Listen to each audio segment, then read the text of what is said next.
Okay, so we're going to have a conscious mind conversation with Sally and myself. We want to cover parallel lives, imprints, walk-ins, and what else?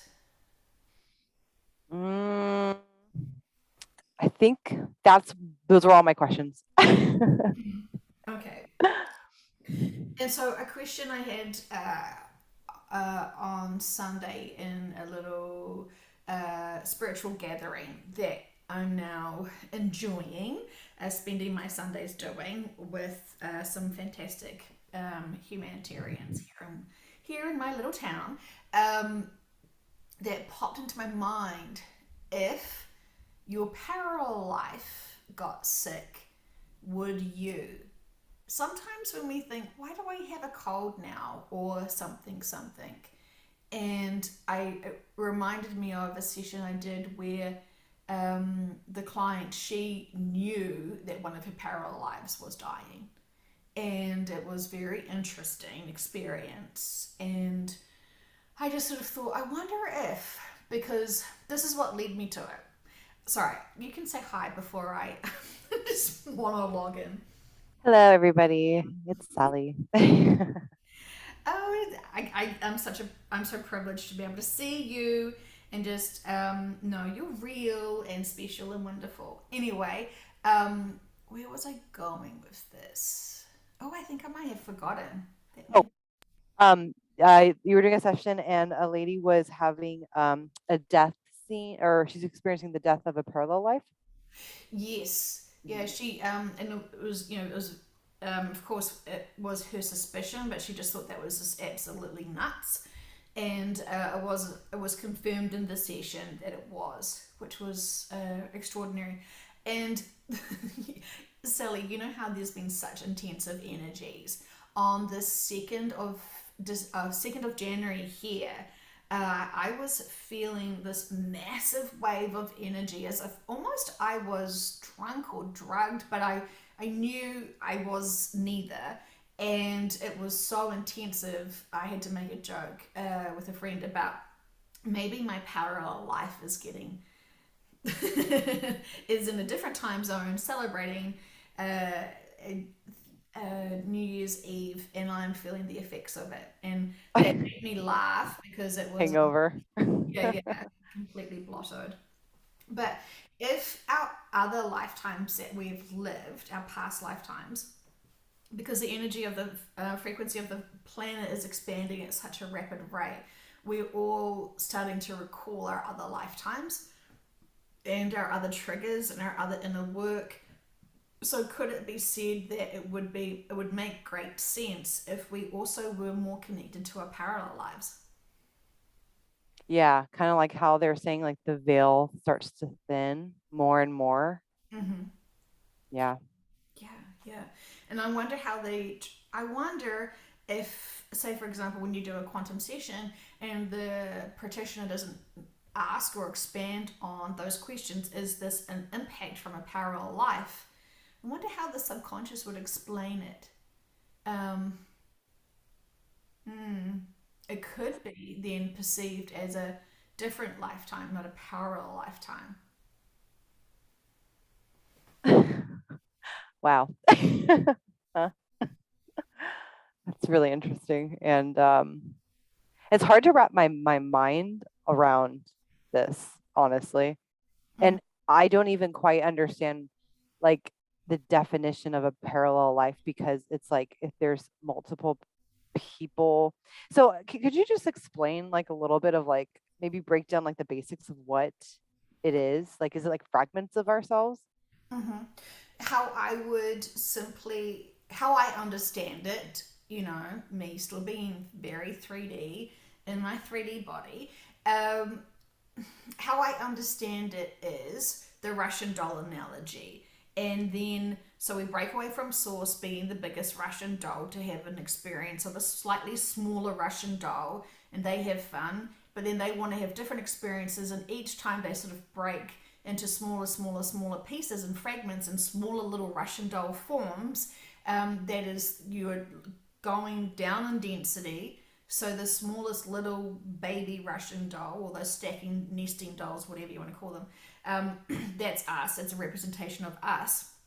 But knowing the analogy that we get told about the apple and how the apple gets sliced into lots of different pieces, and that if you could say that the tiny little Russian doll that we are, our soul essence gets broken up into lots of little pieces too. So it's not forming, I mean, it is forming a whole other Russian doll, but it is lots of us little Russian dolls at the same size, which is the same dimension from the last higher, bigger perspective, which is all connected into to the higher self, is what I understand. Of course, it's not always the case because there are some people that are here. I've had one client who first lifetime, only ever physical lifetime, will never have another physical lifetime again. This is it. And she just always is with source. And this is the first time and only time she has broken away from source. Wow. How does she like it? Well, when I asked her subconscious if she was going to plan to have another physical lifetime somewhere, it laughed so hysterically. So hysterically. It was the most absurdest thing it had ever heard. I mean, she's lovely. She's got a really great life. But the soul and the subconscious is happy how it is all going to unfold, and there will not be any physical lifetimes, because you can still learn and achieve amazing things in a non-physical form. Mm-hmm. Like, yeah, we're good. We experienced it enough. Yeah. Yeah. So parallel lives. I think I was asked in one session how many I had, and I think I said eight. And then and that's Wow. very interesting because I think I even asked, would I even meet one of them or some of them, in this 3D? Because potentially couldn't we? But I think, I mean, they said that there was a potential to meet one, and that was, I thought, very intriguing. So, you know, we could all get tripped into details, but as we know, this lifetime is the most important lifetime that there is, and we need to be making every day that we are here count to be of service to help humanity at this very, very, very important time. Mm-hmm. Yep. And that's actually, you actually answered a question I had because I was going to ask, are we allowed to run into a possible parallel life, another form, and potentially we're able to. That's actually, it wouldn't be against any kind of like universal law. No, because we are independent physical beings. And so, I mean, I think if we accidentally did run into each other, would we? No.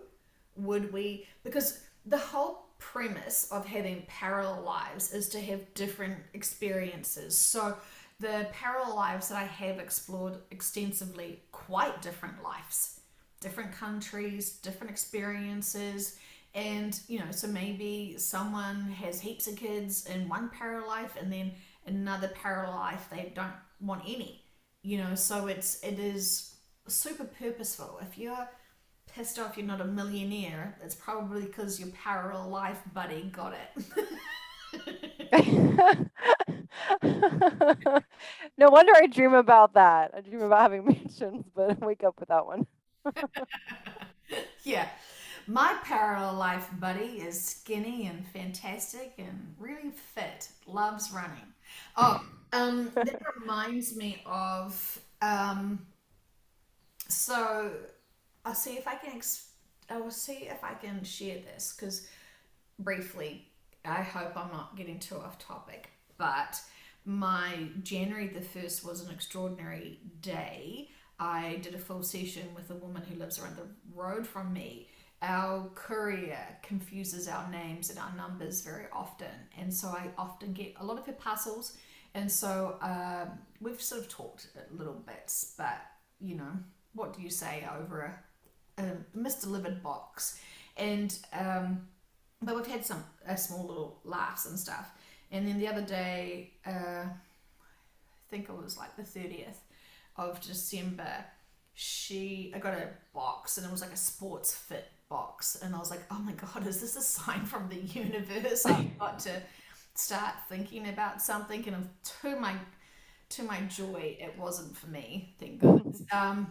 But it was for her, and so I just called her up, and I never call her up because who calls people these days?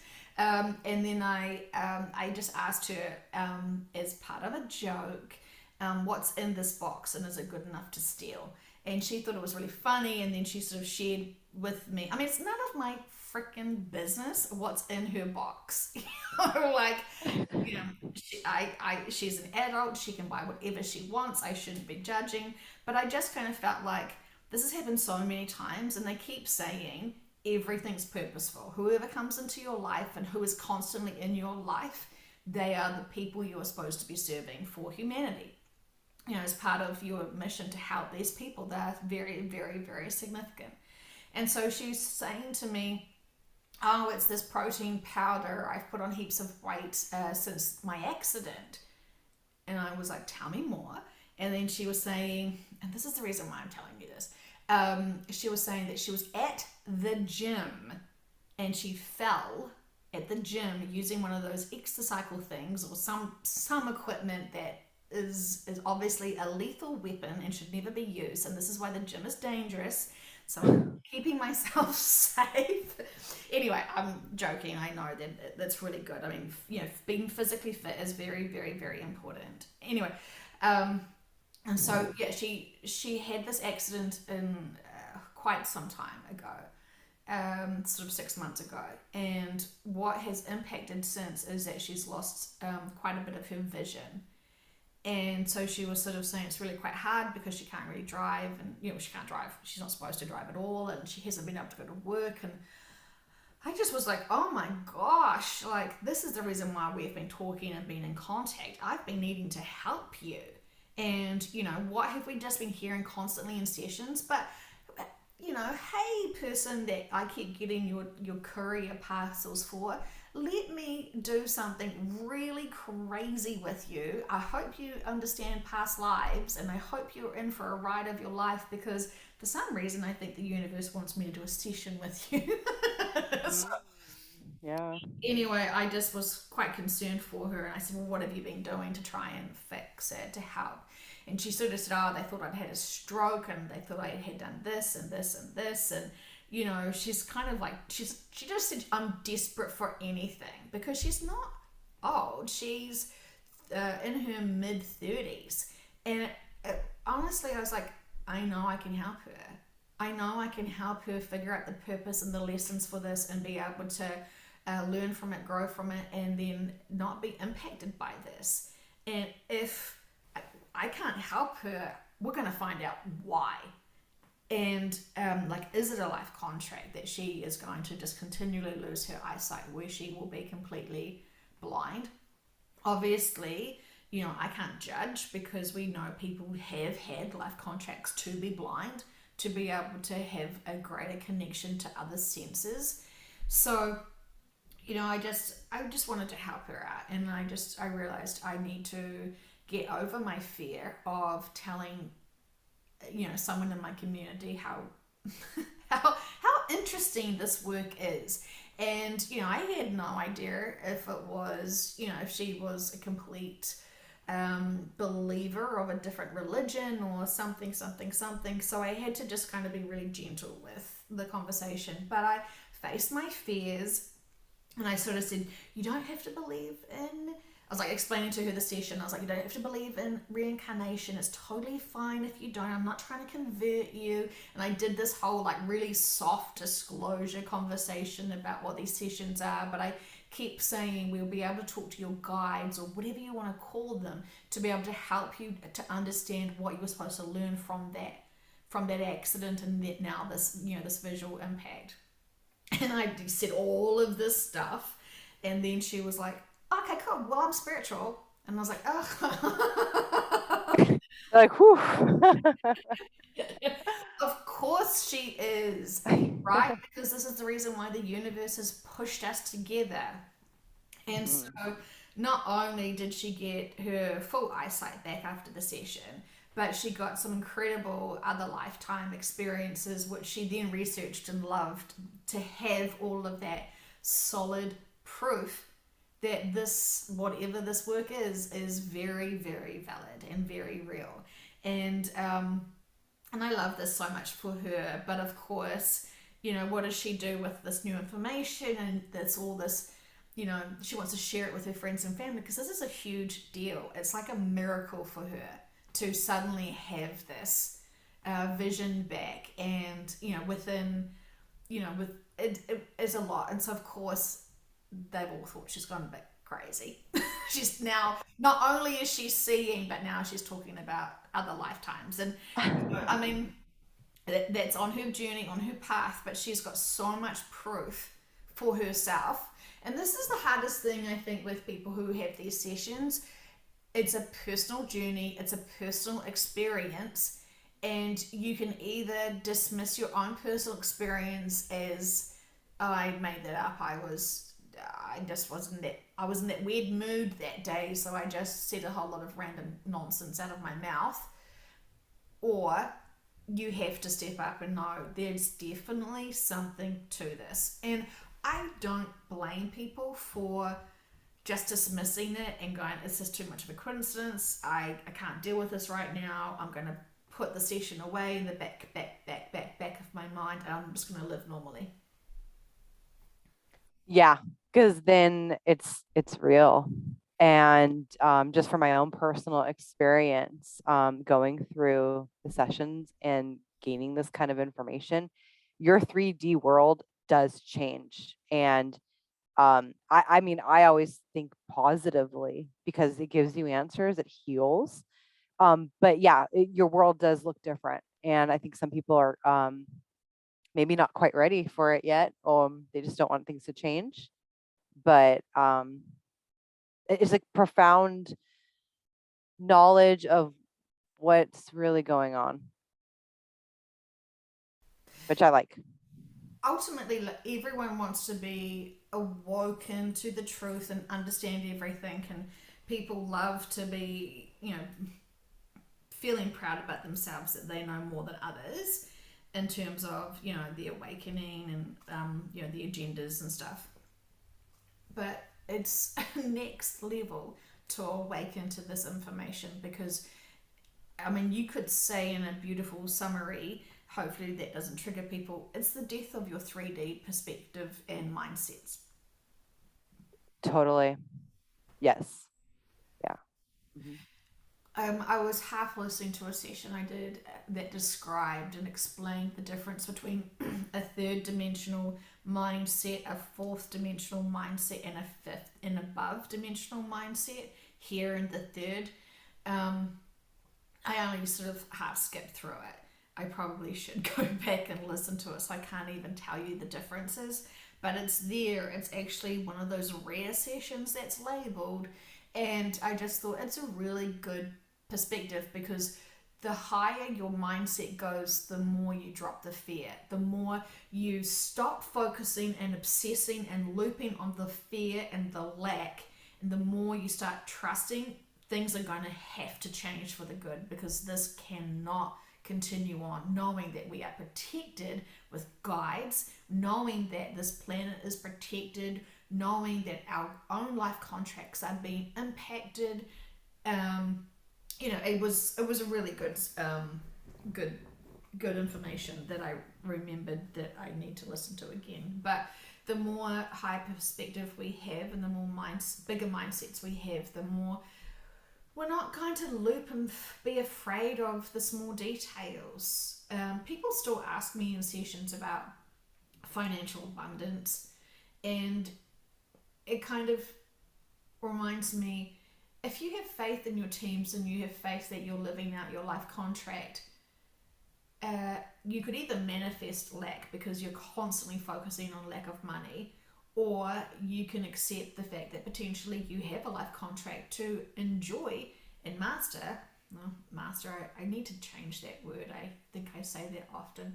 You either need to, you have to enjoy and flourish and overcome the experiences and all of the lessons that being poor and in poverty could have.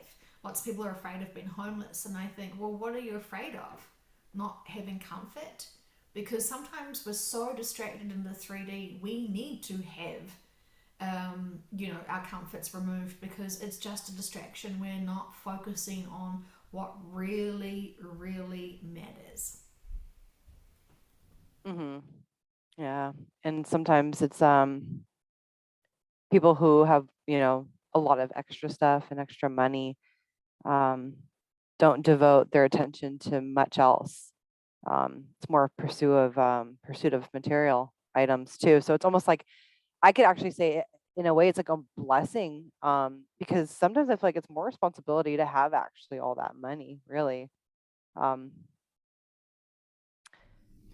Well, I think people assume that with money comes happiness, but with money comes, the perception that you need to make more money, and there is always, if that's your focus, if that's your obsession, it doesn't give you joy. It doesn't fulfill your heart. It doesn't, you know, I know so many people that have wanted sessions because they want to they want to win lots of money, so then they can create schools or spiritual centers and healing centers and a whole lot of these things that they want to be able to build themselves and be CEOs of, and create this this new way of life to be able to help people.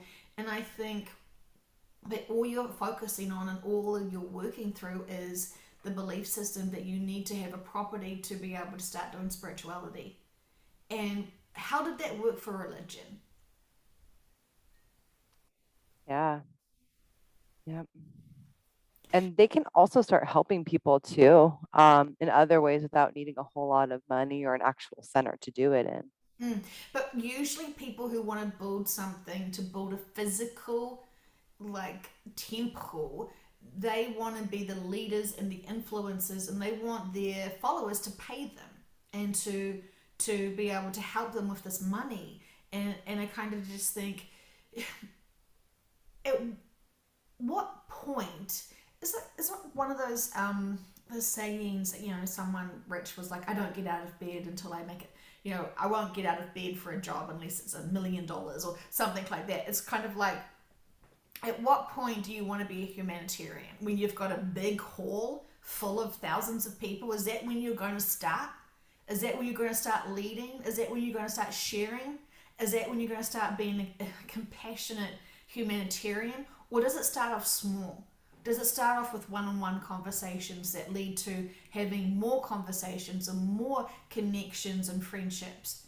Because right now humanity needs unity. Right now humanity needs community. And I think everything that is being broken down and shut down because of mandates, I know in New Zealand, there's some of the spiritual churches are not being open to unvaccinated people. So you've just now made and created new pathways for many people who are wanting to seek true, honest spirituality away from the hierarchies of churches and spiritual churches and groups and roles and all this sort of stuff. You're actually coming together as one, being all able to share and care and provide and learn and grow.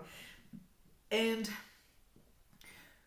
everyone has a profound asset and a profound skill set and a profound passion and calling, and we all can't be the same, and we all are unique in our own special ways, and we have roles to play in this. And so if you get a group of 5 people together, you'll all have profound, really advanced skill sets on something. And often what we think is, when we're gifted in something and it comes really natural to us, we don't value it because we just, yeah, that just comes easy to me. But I feel like, I need to have something that's challenging and hard, and that I've got to go to school for it, and I've got to get a degree in it, or I've got to make a living, a big financial living, so then I can prove to people that this is valid.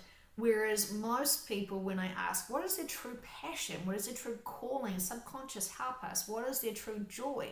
It's not sitting in an office. It truly is about creating and being and working on the land and working in communities and projects and a whole lot of other stuff. And I think we forget what naturally comes to us is often our life purpose and calling, and we're very good at it. Yeah. I mean, that sounds amazing. And I feel like it is. It's almost like you find it when you're ready, and it just naturally happens, right? But it's more of when are you wanting to actually start working with your life purpose and start helping now? Could it be said you will find it when you love yourself and accept yourself and see who you truly are and what you're truly connected and gifted into? And you can't find your own personal life purpose until you see who you are and what you naturally are talented at. Because if we're still trying to not love ourselves and not honor ourselves, these profound gifts that have always been with us, we just dismiss them because we sort of, are constantly dismissing ourselves. And so we're seeking outside external recognitions for something that isn't in alignment with us. This is why that woman had that accident, because she was living her life with blinders on. She wasn't in the right career. She chose a career differently because she had a lifetime of poverty, which didn't, which made her in fear this lifetime to lose money. So she was motivated to have a good earning and a good wage. So she sacrificed what her good true calling is for what she would deem a successful financial career. And look what happened. Her subconscious tripped her up, so she had to stop that career and that income to be able to figure out what was the significance and why. I still think that's amazing that she got the eyesight back too. I loved it. I loved it. Mhm. Because it literally is herself doing it to herself. Her subconscious is doing it to herself because she needed to wake up. She needed to wake up to everything, including her own limits and her own. I think when she healed from the life where she was put into deep poverty, it really traumatized her, and it's almost like she promised she'd never do this again. And so she actually, in that lifetime, married for money, and she wasn't happy. Um, and so this lifetime, she still got some sort of worry that she could lose money. And now that that's all sort of healed, she's going to, instead of being constantly thinking more, more, more, I think she's actually going to realize I actually have enough and I'm actually going to be okay with it and have peace with that.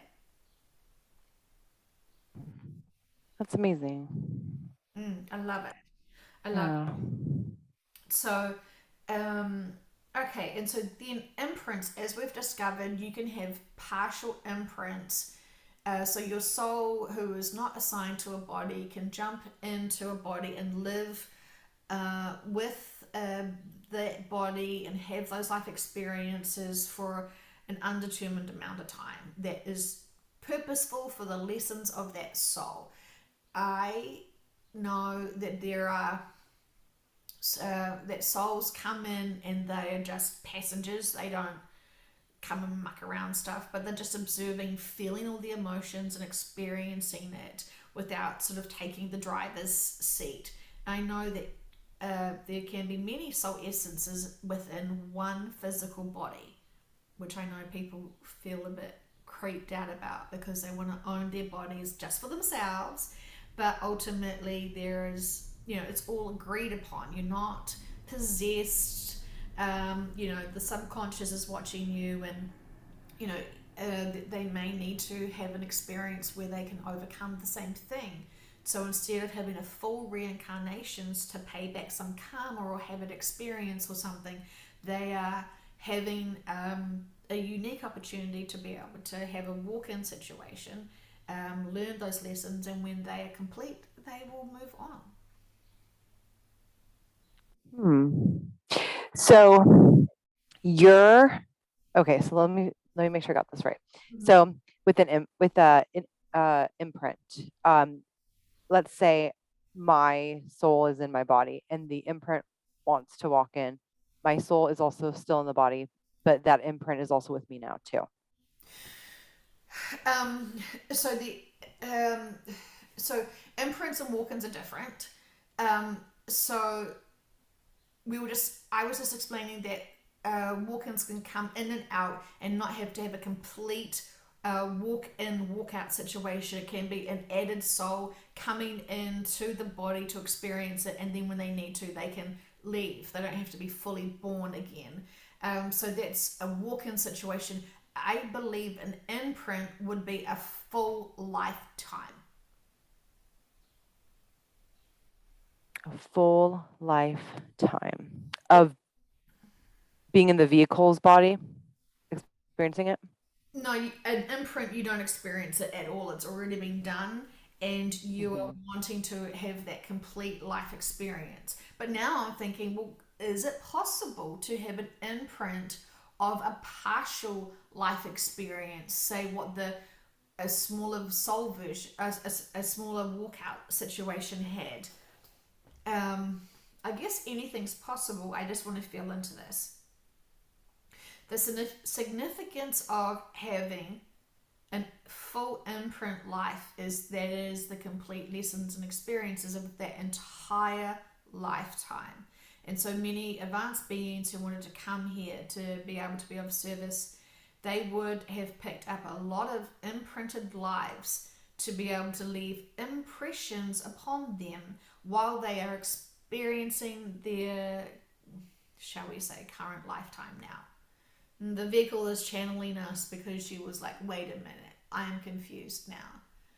So we wanted to make this clear. You can have small versions of a certain time of someone's life imprinted onto you. You don't have to have the full lifetime to be imprinted onto you.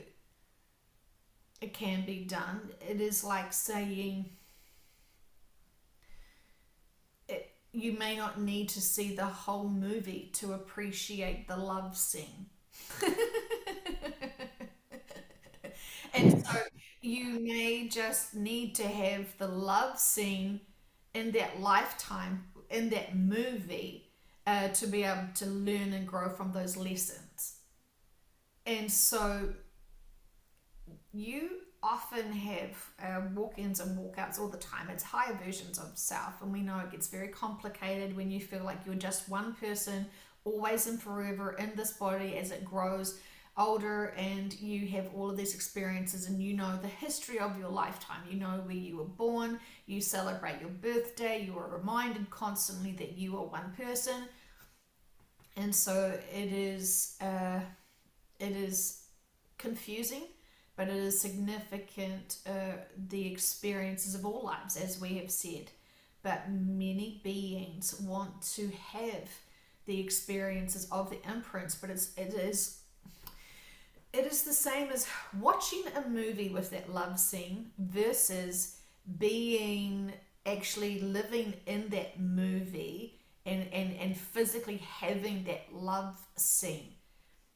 It's the difference between physically experiencing that action and that life versus watching. You know, you could imagine what it would feel like, but there's a big difference between observing and physically experiencing all of it. It is the same as if you are listening to these sessions. You're listening to these sessions until you have one reference point, one layer.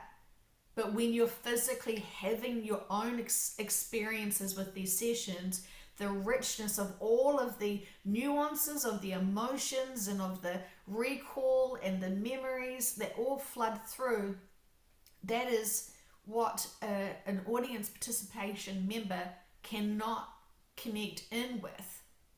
So there is significance to having physical lifetimes and having soul walk-ins, walk-outs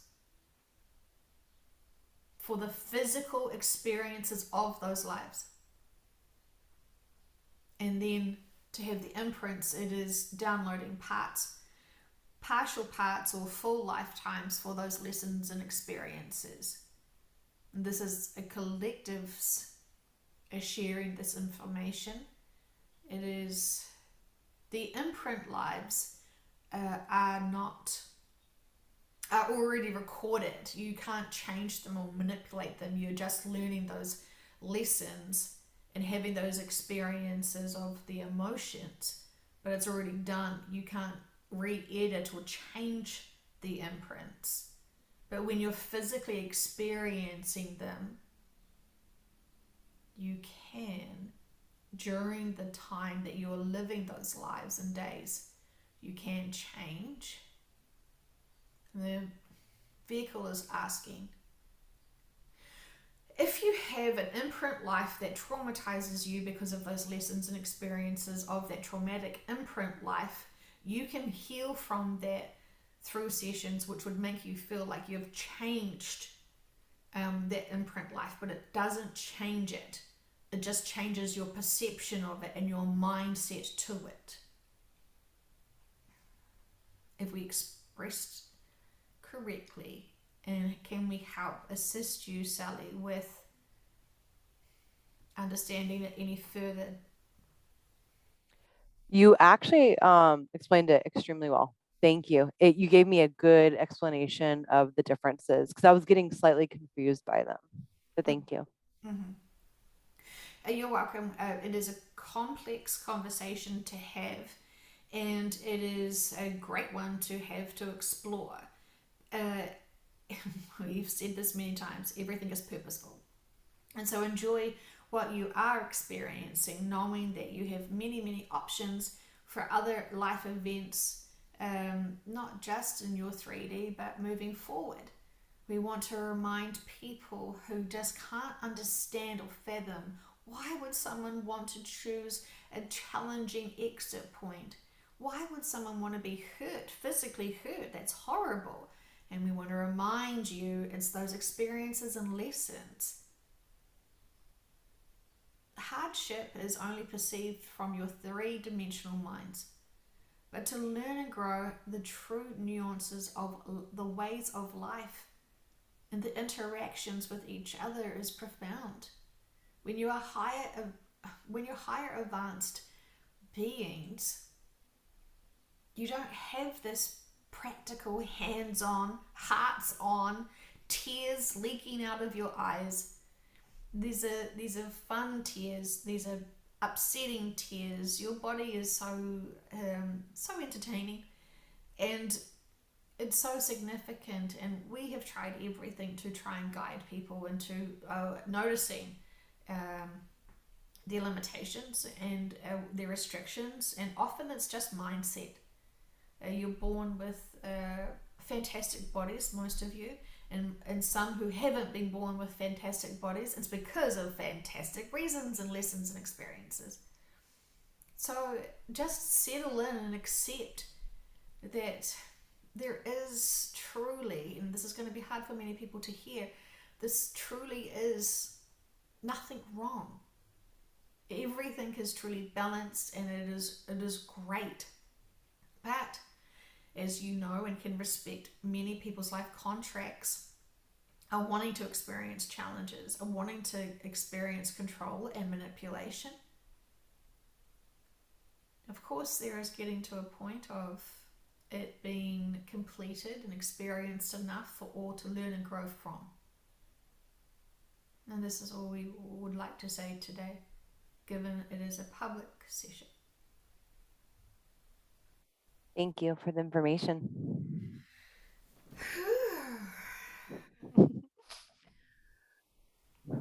How cheap. Wow. Was there a love scene in your movie that you watched? A movie love scene. Uh, not a love scene in the Spider-Man movie. Not the no. It was kissing, but Well, I mean, they didn't say intercourse, so maybe a love scene is kissing. I mean, I yeah. don't know what your standards are of love. Well, But I mean, that is, that is their way of expressing. It is it is a scene that is emoting love, and so they're so. This is what Dolores was always commenting on too, wasn't it, with her books? Is that they're so, it's like factual, or so, I don't even know how to express what they are, how they interpret their translation of what we're living through. there's definitely no emotion attached to it. That's for sure. It's more like humor, and then kind of they have those moments where they're very impatient and Yeah. frustrated. I mean, that's not an emotion. I think it's just like a form of disappointment. I guess they've worked so hard to support so many beings and people here to master their life contracts to be able to make a profound difference. And every time they feel like someone's growing, they get all excited because they're like, if this person keeps growing at this rate, oh my gosh, we would have shifted. And then it sort of seems like it gets a bit hard. They're the only ones talking about enlightenment, and everyone else is stuck in fear. And so then eventually their focus on growing and their enlightenment gets bottomed out, and then they just join their density with their friends. Hmm. Yeah. I mean, it's still good if if we're still supporting. That's not a judgment. If you can go back and connect back with your density of your 3D friends and still love them and support them, rather than just be in fear yourself. I mean, it's quite a skill set to be able to empower and inspire deeply in fear people. Hmm. Yeah. Especially because it's needed, you know? Yeah, yeah, yeah. Oh gosh, I saw this post the other day where this woman was very fed up with, well, I guess fed up's my word, but she was just kind of feeling overwhelmed with it. Her friend had lost a child and never seems to be able to get over it. And she was sort of like, what do I do? What do I do to support my friend, because it's exhausting, it's draining. And it was a good valid question. And a few people were like, oh, just avoid them, just forget them, too dense, not your problem, you can't waken up anyone, blah blah blah blah blah. And I just thought, what if obviously they're friends, and that they've got a contract together. Is this a good time to be able to introduce spirituality and reincarnation and start sharing your own feelings and thoughts and belief systems? When can we start being honest about, oh, you don't have to worry, you don't have to believe in reincarnation if you don't want to. I'm not trying to convert you, but I want to get your eyesight. I want to understand about your eyesight from a metaphysical perspective. I know it's hard. I know it's hard to talk to people who are rely on science, rely on peer pressure, rely on the media, rely on professionals. That should be what we could all trust. I was having a conversation with Jesus the other day, and he was saying that nothing's really changed from his time at all, has it? And that must be a. This is why they sometimes get a little bit frustrated. Yeah. Like, come on. It's been 2000 years, you guys. Yeah. And I just kind of feel like when people are, fed up and complaining, and I'm done with this, I want to go, all this density, all this blah.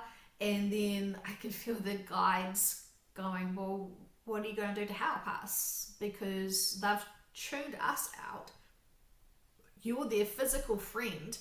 You're their physical friend sharing your belief systems, which is basically, I think, what I've noticed, and I think this is part of the problem with people following wrong influences, is that when you're in density and when you're in fear, you can't even trust your own self, so you trust others blindly. And if you've got the confidence of, oh, I know what I'm saying, I know what I'm talking about, 5G is definitely going to get us. Because I saw one time on a video this bird falling out of the sky, and it definitely was 5G.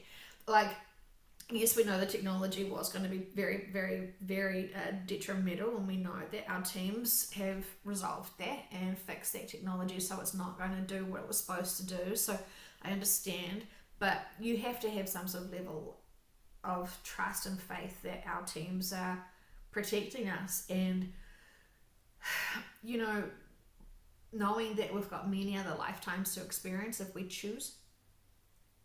It should put things into a bigger perspective. It should be such a helpful bigger perspective rather than focusing on the one lifetime that many people are convinced they're going to be allowed to have. Hmm. Yeah. And I will just want to share also going back to like, people and friends and family that we know that are more, 3D. I actually have a lot of friends that are 3D, and I I notice honestly what helps with connecting with them is just yeah, honestly just loving them for who they are and respecting them. And it's really funny because they look at me like, oh, she's so honest. And so like I'll just kind of mention like little things here and there, and they're like, really? What are you talking about? And it's funny because it's like it's a light-hearted conversation. I make it fun and humorous, but it's almost like they appreciate it because I accept them for where they're at, but then I don't mind giving them some seeds of thought at the same time. Yeah, because as soon as you feel respected by someone, then you can open up and be warm to them and have more conversations. If we're calling them stupid sheep and you're too effing dense for me, and I'm gonna walk away and like I don't want to help you with our friendship because you're still stuck in grief because of your son, like it was so interesting, all the comments, and people were like, oh, it's just nah too, she should have woken up now, or she should have gone over it. And it was like interesting that what if the whole trigger for the mother who's grieving is because of she suffered sudden loss, and so therefore her friend suddenly just like walking out of her life is going to trigger something even more. I mean, we have to love everyone, and if your friends are draining you, that says more about you and your ill ability to have confidence in who you are and have respect for your time and all that sort of stuff. You can, yeah, it just screams more inner work for the person that was trying to be the friend. I thought, in my judgmental opinion. Yeah, yeah, and also boundaries too, like boundaries too, because sometimes yeah, with the energy being drained, it's almost like, well, are you doing too much? Are you giving too much of yourself without replenishing yourself, because we can only help others when we've helped ourselves. So that's also kind of like checking that gauge of where you're at too. It feels like they're showing me that when people just loop and loop and loop, they have to be questioned out of their loop. And so, struggling doesn't make any sense. It can't make sense. It can't make sense. Well, asking them what could one possibility be, just, doesn't even, it can be just the most ludicrous option or suggestion, but what could one suggestion be that it would make sense? And so, stopping them from looping and asking them questions that they have to answer. Because often a lot of people think, oh, I've got to tell them all of the information from the universe and support them and know the perfect words. We will never really know the perfect words for people who are struggling with their own experiences and their own lives that they've created. And so, you're asking, I wonder what the significance and purpose of this is. Then they will, they could bottom out and be like, nothing, it's all worthless, it's all just horrible, blah, blah, blah. And you just keep asking them in a positive way and frame. Um, we can't enable our friends. We want to love them and support them. And sometimes just sowing those seeds, questioning their reactions, is it still serving them? What do you think in the after, I mean, especially when it's grief. So what do you think happened then? What do you think happens to us when we die?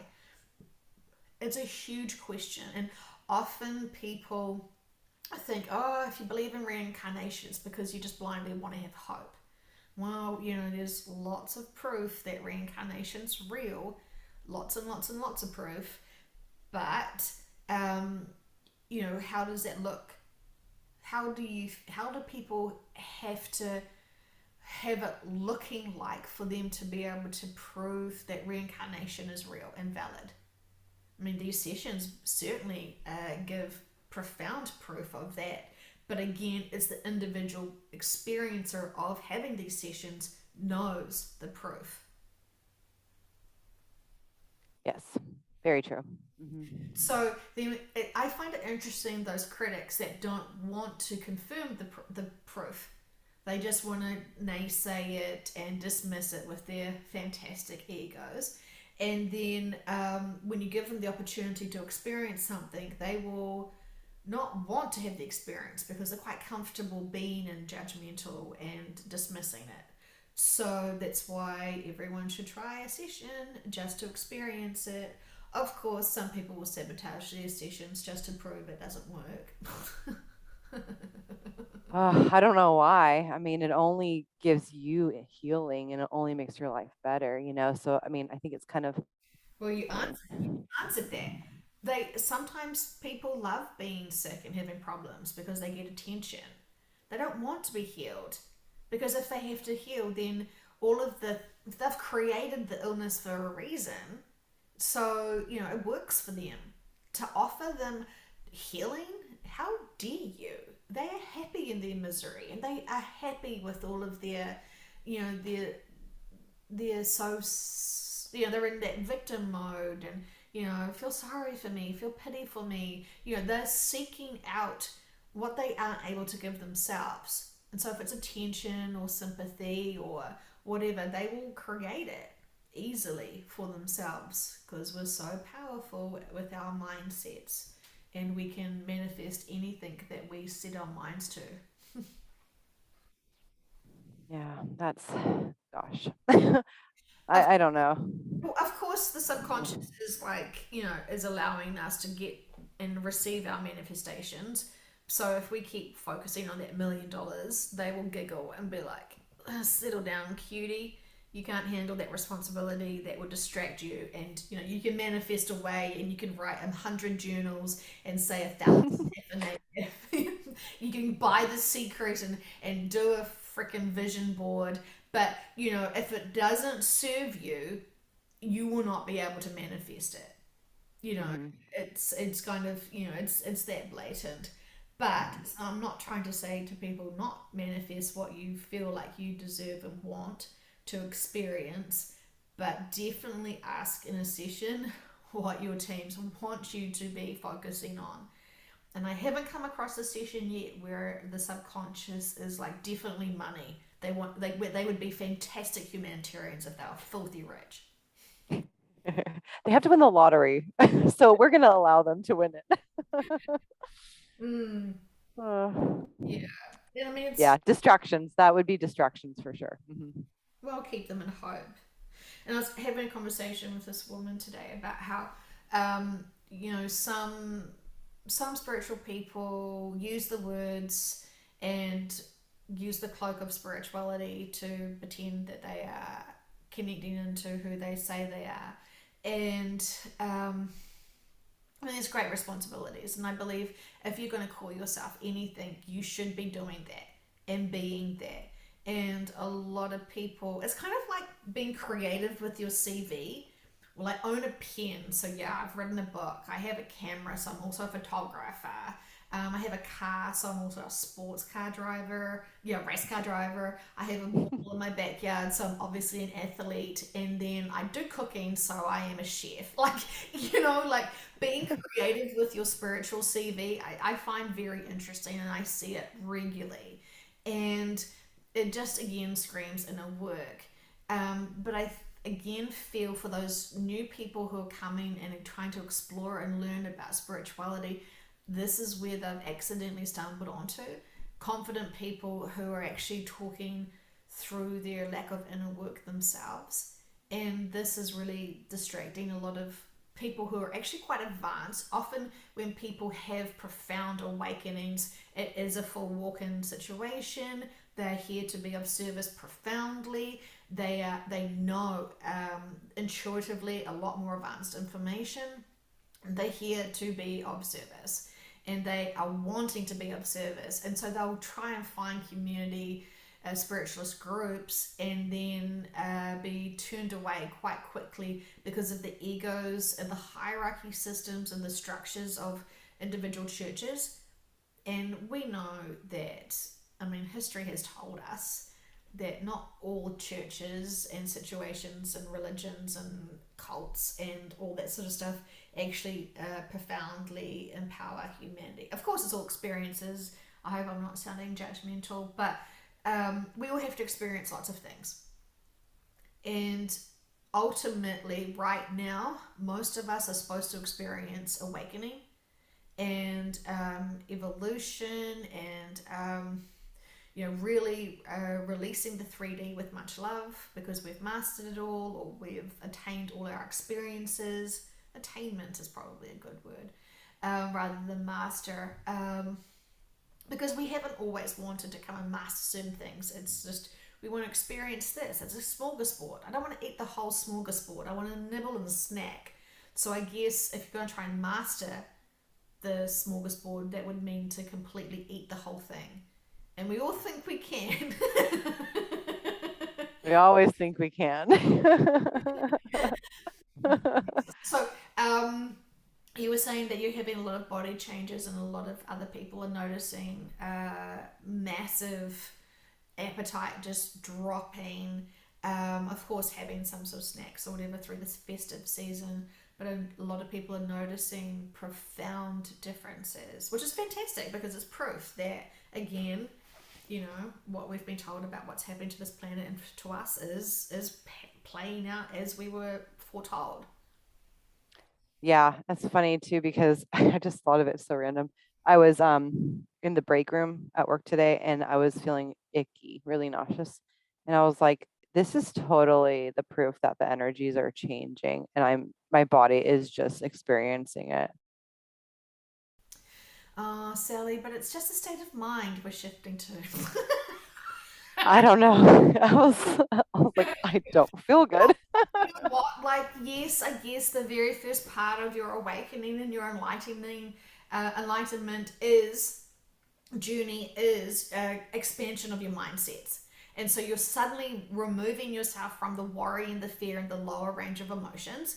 And then you're starting to be aware that there is more to life than just this. And so I guess your mindsets are expanding. Haven't quite got to fifth dimension yet because I'm still hearing people talking about going to the 5D with cell phones. So it's like, that's cute, but not possible if you understand anything about 5D. Yeah, because it's like a physical thing. Yeah. Yeah. Yeah. It's definitely been an interesting journey and um yeah, it just feels like the energies have definitely ramped up and I know a ton of people around me who are getting ill. Many are getting sick recently this past week. Mm. Um, Yes, well, shall we say sick or shall we say releasing what no longer serves them? And if they've done their inner work, they really should be able to have naturally released their emotions. But sometimes we don't know what our inner work is, we don't know the traumas and whatnot. And so we're holding on to them because we haven't identified what's going on for us. And so we're being upgraded. People are releasing trauma and trauma that they are just sort of able to resonate high enough frequency wise to be able to match that frequency to then be able to know that there is density that they can release as well. So everyone's just doing a million trillion little steps on their journey, and yes, everyone is. The bodies are evolving at a higher frequency rate, which is fantastic. We always knew it. That's why so much is shifting, and the disconnection of the physical body is starting. It's like they want to just rush with it faster because there's so much to be done. Oh, this is what they're saying. There's so much to be done when you basically evacuate a whole planet. There is so much work for them to do to be able to help. They're wanting, they're needing more people, or everyone to be more acclimatized to the energies, so they're not having to do sort of like individual maintenance on people's energy fields. So this is very interesting. I'll explore this more because it's just so profound now, and lots of people are feeling very disorientated and lightheaded without being like blood sugar levels low or anything, and that movement and that motion as well is quite interesting. Just don't do what I did the other day, and I when I felt this profound energy hit me, I I was like, I'm feeling a bit uncomfortable with this because this is a lot. And I sort of had to feel like, what is the possibilities of what's happening to me here? And it was so intensive that when I was sort of trying to talk to my partner about how I was feeling, I actually felt myself like a little bit tearful. And I was a little bit like, am I shifting now? Because like all of my family are seeming to be fine and running around and, living their best summer lives. And I was the only one affected with it. And I was like, wait, am I shifting today? It was so strong, and obviously I didn't, but it was very noticeable. And allow all the emotions to come through, work through the emotions of what we're feeling, and uh, definitely drink lots of water, bless the water, trust that everything is purposeful, what is happening to your body, allow the energy to flow through your body. If you can get outside and ground, perfect. If you can't, imagine yourself walking on luscious ground. Also, something that came up the other day was concrete floors somehow disconnects us from grounding. Hmm. It's like the energy doesn't buffer through concrete for some reason as easy as it would if you're on the grass.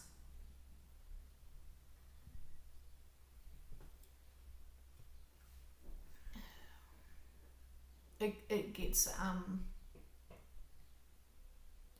we'll have to experience it on explore it in a session, but I thought that was very interesting. Hmm. Yeah, yeah, good advice with the grounding too. Yeah. So, as we know, it's just going to get more and more and more intense. It's not going to stop. It may feel like it will stop if we're sort of struggling, but it's just going to acclimatize and graduate, gain more. And, we only get given what we can cope with. And so, knowing that we can just trust and talk to our teams if we're feeling a little bit worried or wanting clarification. Of course, I could have tapped in and asked them, but I was like, oh, they're probably busy. I will work through this myself because, ultimately I want to master my mind. Well, master, I want to have control of my mind so it doesn't go into panic or fear. And I think that's a skill set that we need to learn from versus just expecting answers from them. We know what the answers are going to be anyway. We have to be in control of our minds and watch what we're reacting to and question why we are reacting. Hmm. Yeah. Yep. So we talked about walk-ins, imprints, and then parallel lives. And of course, this is general. It would be really interesting for people to learn more if they were curious um, about it because obviously potentially they could be all impacting you in some which way, and if you're still curious about who you are and why you are having certain mindsets or fixations or focuses on it's a really good thing to explore just to help you understand yourselves more. Yes, I would agree. Hmm. Okay, is there anything else we need to cover? I think we covered it. Really interesting information. Explained, I mean, I had a lot of questions, obviously. So, I mean, I hope it answered some questions for, you know, people too who were questioning it.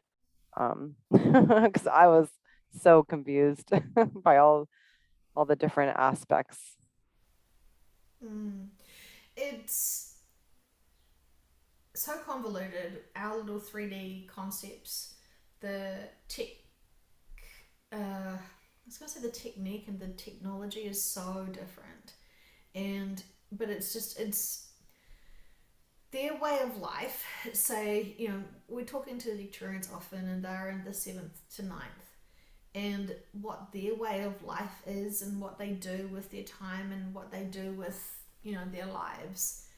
I mean, it's incomprehensible. And I think we just assume, oh, maybe that they're kind of, playing out their Star Trek roles and whatever, whatever. And I don't watch Star Trek. Maybe I should start. But, they're very busy doing their own life experiences and lessons. And it's just extraordinary times. And we are here to honor the 3D. We're here to honor the people that are stuck in the 3D without judging them, but knowing that we can make a difference, loving them when they obviously can't love themselves or they don't have enough confidence to love themselves, and to have hope and to trust that we are very protected, divinely protected, whatever you want to call and label them. Trust, trust, trust, trust. Yes, totally agree. Okay, well, thank you so much for this conversation. I always appreciate catching up with you. So, thank you, my friend. You're welcome. Thanks for answering the information. Well, I understand that sometimes we need to hear it in different ways. And, sometimes when we can apply it to one person or many different sessions, it all makes sense sort of in those sessions. But then when we try to apply it to ourselves or to kind of get the concepts of it, there's just so much. And people message me and they're like, did you know there's just so much information in those sessions? And yeah, and so because I've sort of like they've come to me with one or two questions that they want like clarifications over, and then I sort of will say, well, have you listened to the sessions? And they're like, yeah, but there's just so much information. The sessions just answer me this one question, and it's like, um, how is your connection with your team? Like, Yeah, and they're not going to get all the fabulous like frequencies either. I mean, mm, yeah, I'm not going to apologize for all the information that we've shared in the sessions. It's significant. People need to either respect the information and put in the time to listen to this content, or not. Free will. But those people who respect this work and the content have grown extraordinary. And that's not because of the information, it's because of their choices to empower themselves to grow. And I've seen lots of people listen to these sessions and still be very dense in disbelief and anger and hold a lot of resentment and a lot of victim modes, and fully disempower themselves often and regularly. So it's choices. And for those people who have empowered themselves profoundly through this information, that is because of you, not me and not them. It's because you've chosen to have those experiences of advancements. We all are in the same situation. We've all chosen how to respect this work. yeah. Oh yeah, it's totally helped me grow. Yeah. Yeah, I listen to their advice because they do give advice, really good advice. That's helped me for sure. Yeah, I mean, yeah, it's a suggestion. People can take it or leave it, but I listen to them so intently when I hear them, when I'm doing sessions with clients and stuff, when I'm listening to them and not channeling them. it's like it's great advice. Like it feels like it's a shortcut, you know. Like if I just trust and approach my life how they are suggesting, they know more about me than I do, and I think that's sometimes people get a little bit frustrated because they think, no, no, my ego knows more. Thank you very much. I don't want to get a job in this field because it doesn't pay much money. I want to be rich and miserable. So, anyway, I'm sure there's lots of fantastically wealthy, happy people out there living their best lives, and I'm just very sensitive to many people who are financially struggling and um, finding life really tough, and potentially the answers of why we're having tough lives is for the experiences, and we've asked for this. We can overcome it, and whatever our priorities and assumptions are for having a rich life may be something quite different. Yes. Yep. Mm. All right, love you. I'll chat to you later. All right. Love you too.